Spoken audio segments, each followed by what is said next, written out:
নদিয়ার করিমপুর থেকে জ্যোতিষ্ক পৌঁছে গেল চাঁদের পাহাড়ে।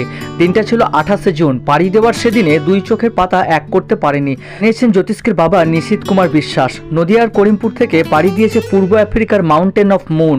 12,000 কিলোমিটার রাস্তা পাড়ি দেওয়া বড় সহজ কাজ ছিল না। আর 5টা ট্রেকের সঙ্গে চাঁদের পাহাড়ের আসমান জমিন ফারাক। এই পথে পদে পদে বিপদ।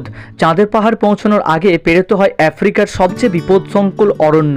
অসংখ্য বন্য প্রাণী রয়েছে এই ট্রেকে। সিংহ, চিতা তো আছেই, যখন তখন বেরিয়ে আসতে পারে পেল্লাই শিম্পাঞ্জি ও আফ্রিকান বাইসন। গাছের পাতার আড়ালে লুকিয়ে থাকে আফ্রিকান হারমিট স্পাইডার, ব্রাউন লাই উইডো মাকড়সা। চাঁদের পাহাড়ে ঝুঁকি ভরা রাস্তায় মোবাইলের টাওয়ার ধরে না। চাঁদের পাহাড়ে পা রেখে করিমপুরের বোম্বার কথায় এর আগে পৃথিবীর নানান দেশ থেকে চাঁদের পাহাড়ে অনেকেই গিয়েছেন, কিন্তু বাংলা থেকে চাঁদের পাহাড়ের সর্বোচ্চ শৃঙ্গে উঠেছি আমি। সে শৃঙ্গের নাম মার্গারিটা পিক। 23শে জুলাই সকাল 6টা 20-তে সেই চূড়ায় উঠেছি। এখন স্বপ্ন পূরণ হলো।